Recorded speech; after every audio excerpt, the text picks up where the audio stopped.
Assalamualaikum warahmatullahi wabarakatuh. Perkenalkan, nama saya Nur Hikmah dengan NPM 1840201006. Di sini saya akan menjelaskan tentang pengujian bahan kemasan. Yang pertama adalah tujuan pengujian kemasan. Pengujian kemasan bertujuan agar produk kemasan tidak memiliki masalah sebelum sampai ke tangan konsumen, seperti kerusakan, perubahan kualitas, warna, bau, dan sebagainya, yang dikarenakan kualitas kemasan yang digunakan tidak stabil. Metode atau cara pengetesan yang paling sangat diperlukan untuk mengetahui kualitas kemasan yang digunakan. Kemasan yang baik harus dapat mendukung produk tersebut melewati masa kadaluarsanya. Kemudian, ada peranan dan norma pengujian. Yang pertama, ada identifikasi bahan kemasan. Yang kedua, menentukan daya tahan bahan pengemas melalui penanganan normal atau tidak normal. Yang ketiga, pertimbangan pemilihan bahan kemasan yang akan digunakan. Dan yang keempat adalah evaluasi penampakan bahan pengemas pada akhir pengemasan, jika pengemas kontak langsung dengan bahan. Selanjutnya yaitu metode pengujian yang dikembangkan oleh industri pengemas yang tergabung dalam Asosiasi Industri Pengemas.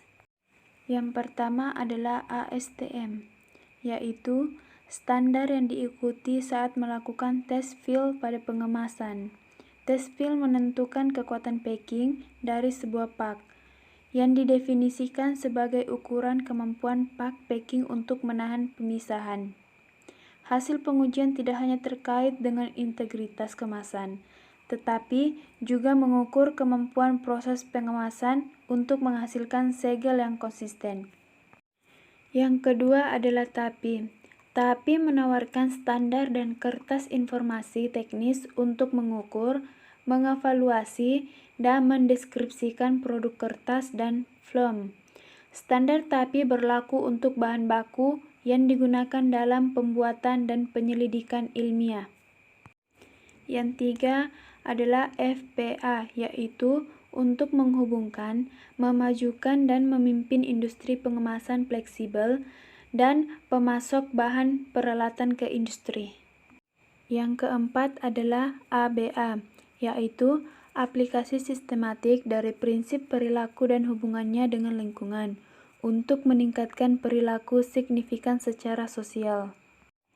Yang terakhir adalah NSTC, yaitu sistem televisi analog yang pertama kali dikembangkan pada tahun 1941 dan tidak memiliki ketentuan untuk warna. Metode pengujian kemasan plastik yang pertama adalah uji bakar. Contohnya, plastik digulung lalu dibakar, kemudian diamati kemudahan terbakarnya plastik, kecepatan rambat nyala api, sifat pembakaran jika sumber api dijauhkan, warna nyala api, pembentukan asap dan bau yang ditimbulkan. Selanjutnya yang kedua adalah uji ketahanan jatuh.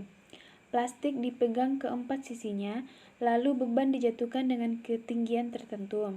Kemudian, ukuran beban disesuaikan melalui dari yang kecil hingga beban minimum, yang mampu membuat plastik bolong. Ini adalah contoh produk yang dikemas dengan kemasan plastik. Gelas adalah benda yang transparan, lumayan kuat, biasanya tidak bereaksi dengan barang kimia, dan tidak aktif secara biologi yang bisa dibentuk dengan permukaan yang halus dan kedap air. Sifat gelas kaca ini bisa dimodifikasi dan bahkan bisa diubah seluruhnya dengan proses kimia atau dengan pemanasan. Untuk membuat agar kemasan gelas bersifat inert dan netral, maka gelas dicelupkan dalam larutan asam. Untuk melindungi permukaan gelas, maka diberi laminasi silikon polietilen glikol atau polietilen stearat. Sifat gelas yang stabil menyebabkan gelas dapat disimpan dalam jangka waktu panjang tanpa kerusakan. Ini adalah contoh-contoh produk yang dikemas dengan botol kaca. Berdasarkan komposisi lapisan kaleng, kaleng yang mempunyai daya korosif rendah digunakan untuk makanan berasam rendah, dan kaleng yang lapisan timah yang tebal digunakan untuk makanan dengan daya korosif yang tinggi. Pada proses pembuatan kaleng, perlu dilakukan pengujian terhadap hasil penutupannya.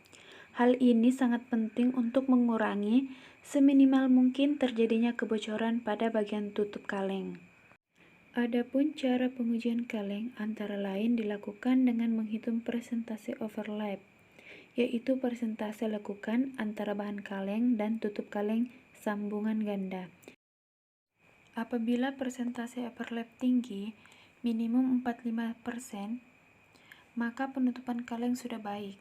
Karena jika sambungan ganda pada kaleng tidak dibentuk dengan baik, maka bakteri dari udara dan air akan masuk ke dalam kaleng dan menyebabkan perubahan-perubahan pada isi kaleng.